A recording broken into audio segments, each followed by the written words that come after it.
Nope, nope, nope, nope, nope, nope, nope, nope. This is not it.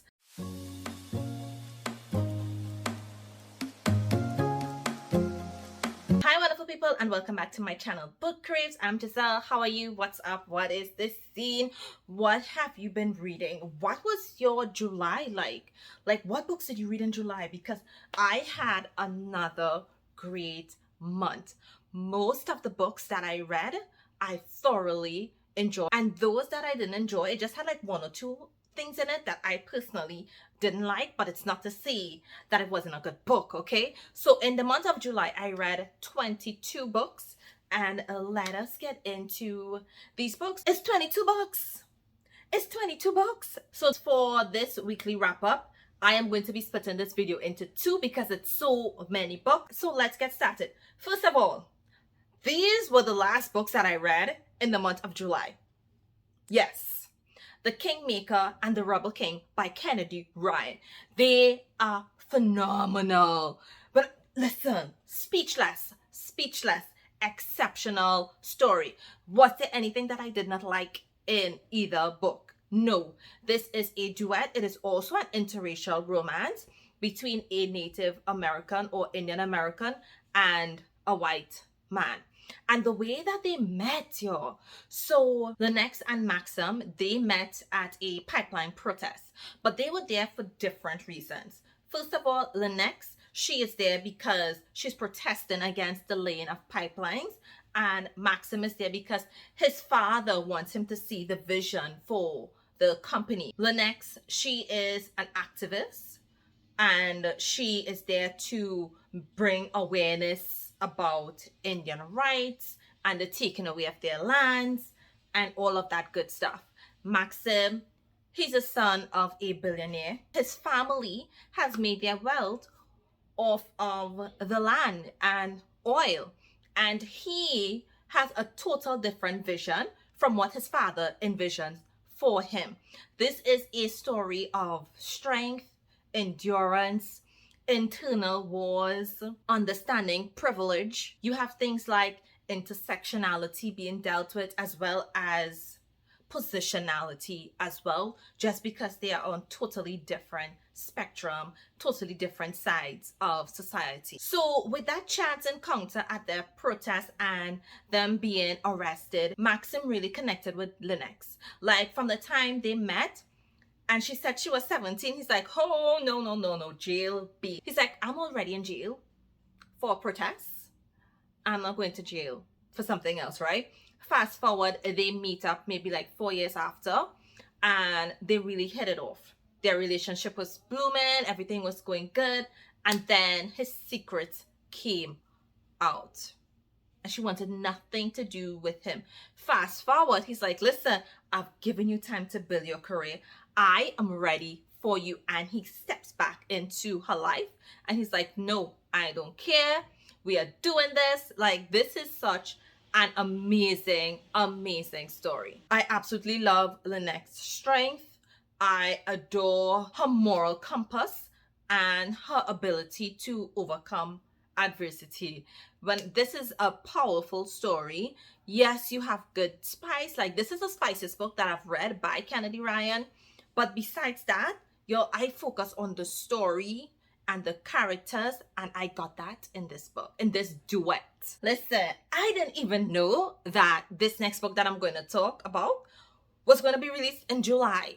So I literally read this book the day after release date.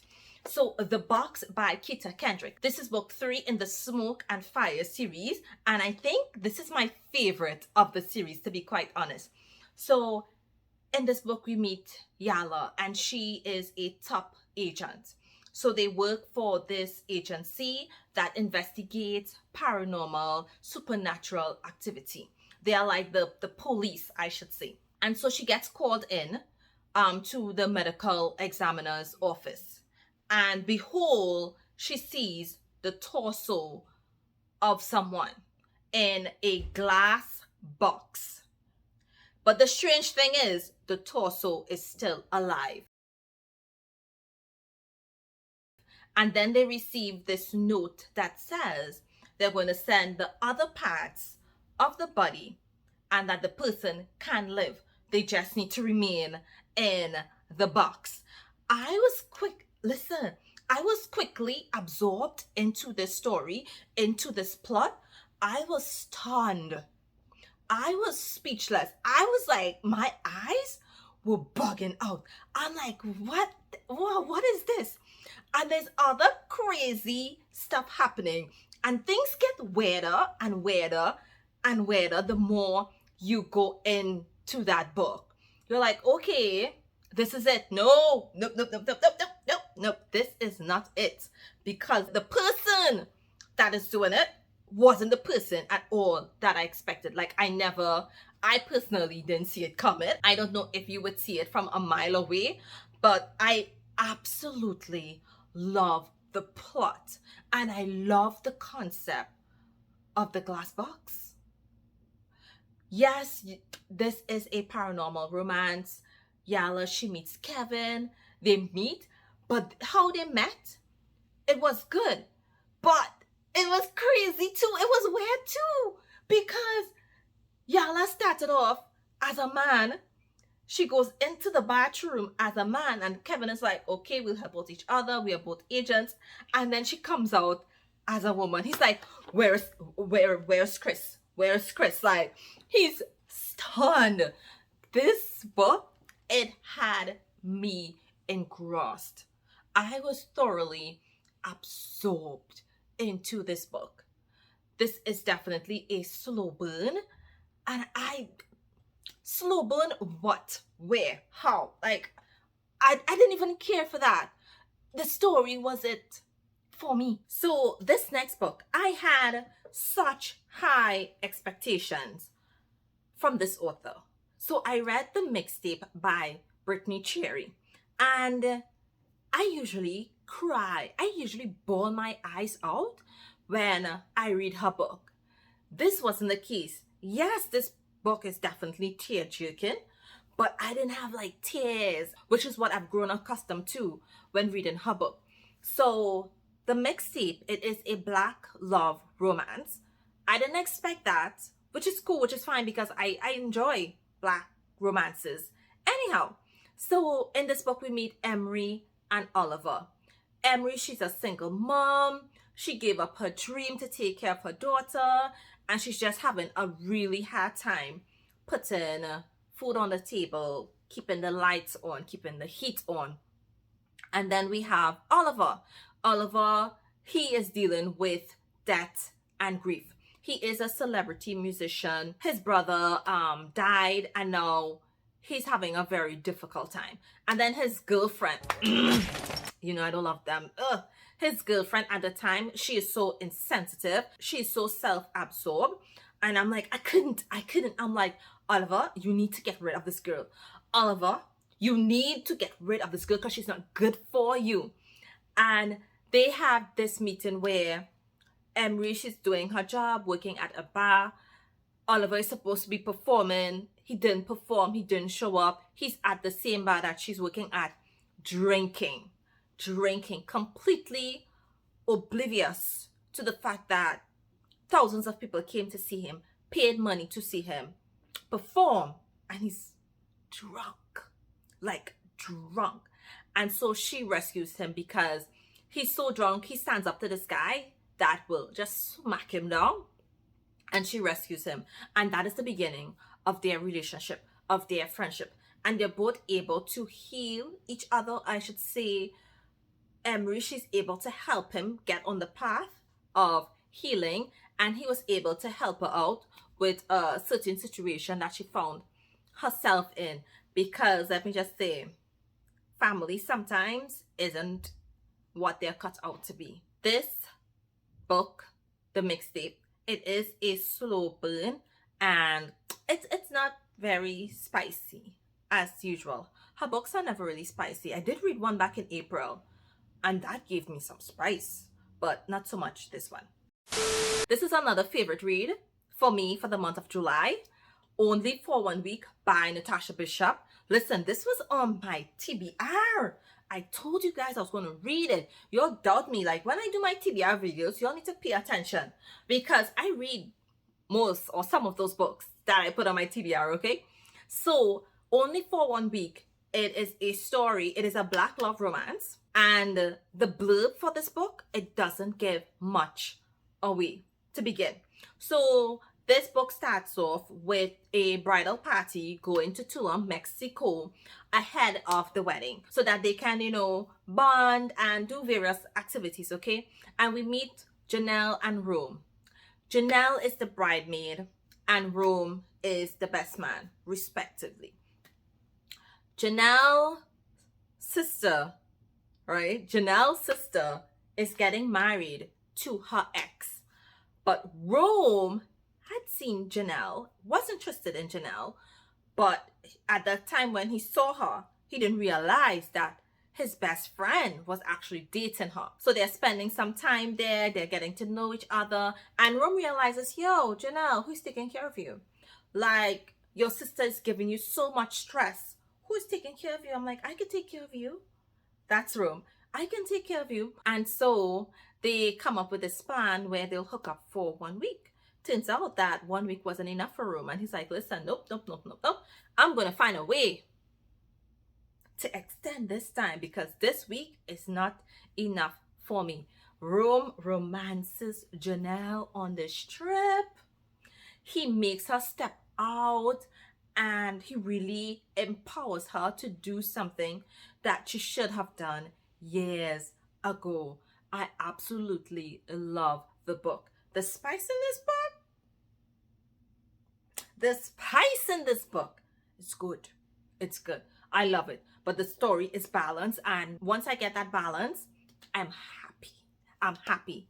So let's move on to the next book. So I read these 2 books and they were also on my TBR, Not Trying to Catch Feelings and Fake It Till You Break It by Tyla Walker.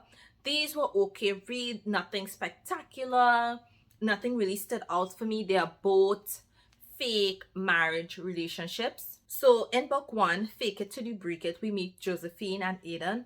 And basically Aiden's father is forcing him to get married to his ex.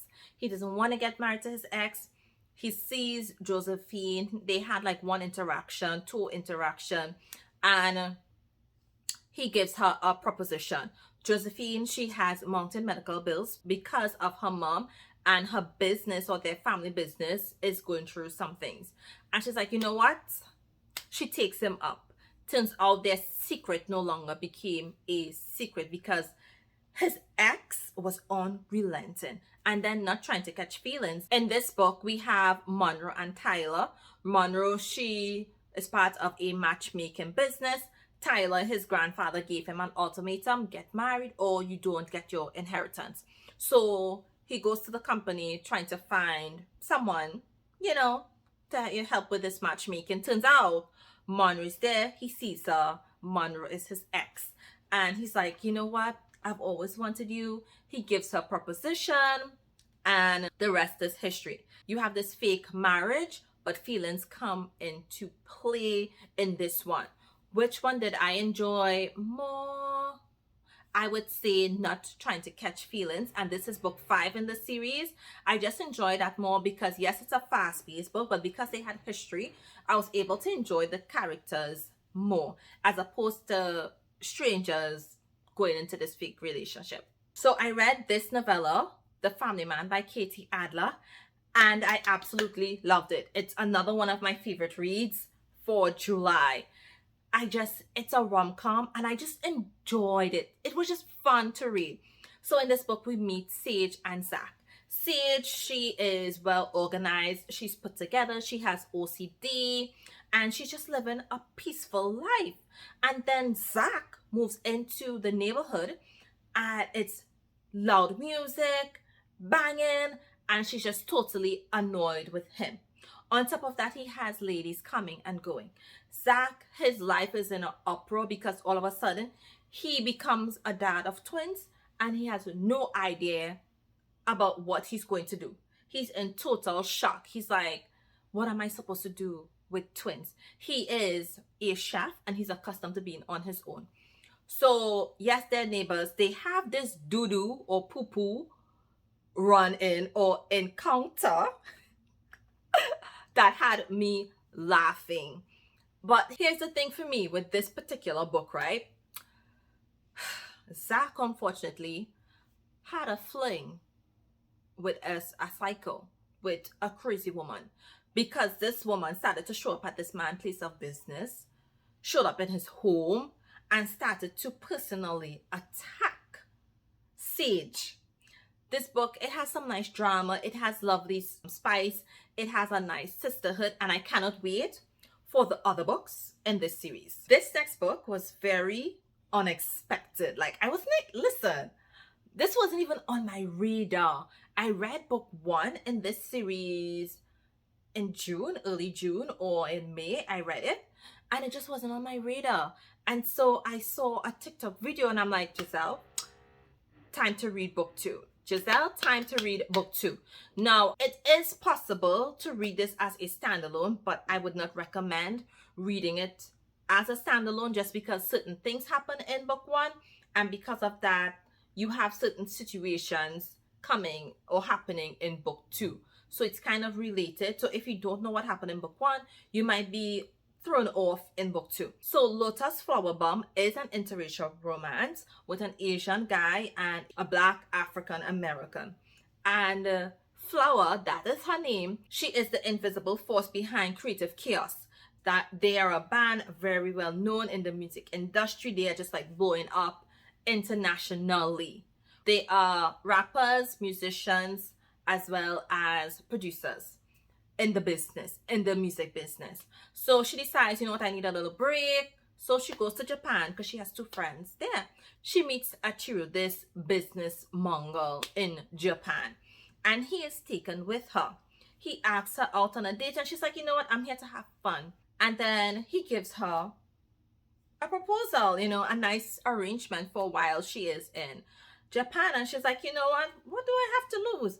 And he moves her into a special apartment, and things are going really nicely. Now, at first I thought this was going to be like your Insta love kind of thing. No, like he courts her. Although he moved her into an apartment, there was courting, everything was good, everything was lovely, until something very traumatic happens in America and she takes off. She has her own issue. Chiro, he's like, I'm gonna give you time. I'm gonna give you time. He did give her time. And then he's like, okay, the dragon is tired. The dragon is ready to continue living. The dragon is out of patience. And so he heads to America. He's like, and gives her an ultimatum. This book, I enjoyed it. Listen, do not let the cover fool you. It was a really amazing story. Had so much fun reading it, and I'm ready to read book 3. To be quite honest, I'm ready for book 3. So listen, I read 3 books by Tiya, Rayne, and oh my goodness, I was just binge reading this woman. And y'all are not easy. Y'all was just encouraging me on TikTok. You're like, yeah, read this one, read that one.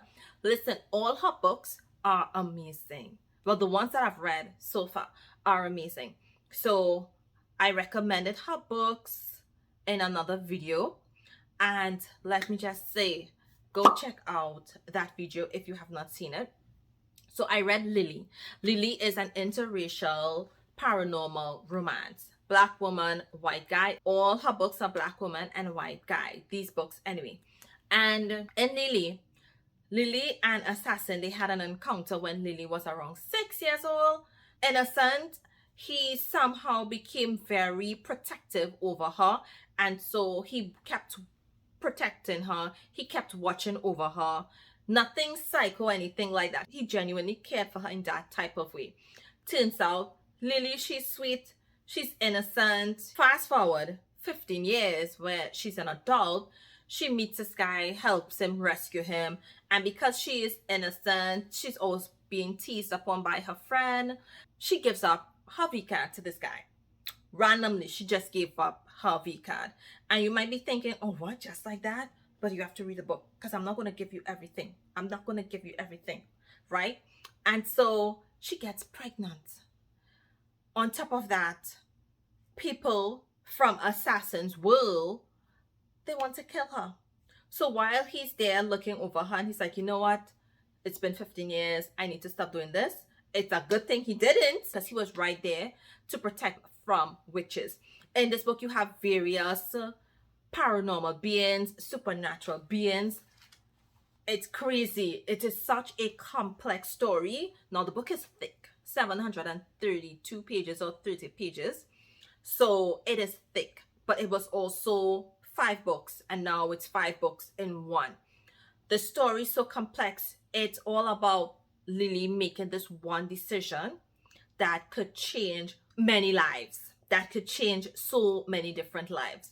It just depends on the decision that she makes.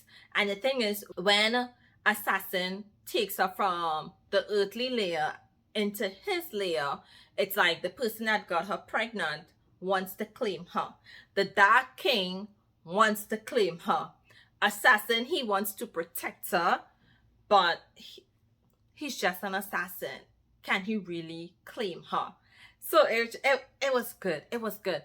So many things happened to Lilly. I'm like, lady girl, you can't take no more. You cannot take anymore. I absolutely love this book, and the world building in this book is phenomenal. I also read First Love, and First Love made me cry so much just because of what Zora had to endure. So in this book, we meet Zora and Luke. They fell in love in high school. They were high school sweethearts. However, Zora's parents wanted her to have nothing to do with Luke. So they were not supportive. As well as the town in which she lived, in which they live, they did not like an interracial couple. They did not like the fact that Zora was with Luke. The town as a whole, they are racially divided. So Zora experiences an unexpected pregnancy. And Luke is there being supportive. He's like, I'll do whatever I have to do. She goes to her parents to think, okay, well, you know, they'll be supportive. They gave her an ultimatum. Fast forward 8 years, something tragic happens. She returns home and she's like, listen, I am no longer the 17-year-old daughter from back then. That attitude, it's not going to cut it. I love that transformation because it took her a while to get there. Her story, it is so sad. Their story is just so sad. But when Luke discovers, yo, Zora is back, he is absolutely present in her life. And when he realizes, oh, so you didn't have the abortion, you kept the baby from me, he wasn't angry at her. He understood why she did what she did, but he was just there, supportive, doing whatever he had to do. Love this story. Love this story. And then we have Where Love is Found. This is another heartwarming, tear-jerking story. We meet Jackson and Chalice. Chalice, she is living her best life. She is a very successful business owner, 1. 2, she takes care of her family. 3, she doesn't do relationship. She will hook up with guys. She loved doing that. But once they start to become clingy, once they start to develop feelings, she's like, nothing. Nope. And Jackson and Chalice had a very, very cute first meet. She hits his vehicle from behind. And he's there, they're chatting, they're flirting, and he asks her on a date. And she's like, I don't really do white boys. I don't really date white guys. And so he pursues her. He engages her until, boom, she doesn't even realize that she's in a relationship with this guy. She doesn't even realize it. She doesn't notice it until it's pointed out to her by her nieces. But Chalice is dealing with so much trauma. This book, you have found family. You have secrets and lies. You have betrayal. Jackson is given golden retriever energy. On top of that, you have healing that takes place because what was done to Chalice, yeah, her not being in a relationship is not the worst thing that could have happened to her. So this brings me to the end of my July reading wrap up. Look out for part 2. If you have not subscribed to my channel, subscribe. We only read romance books here. And yeah, thank you for watching and look out for part 2.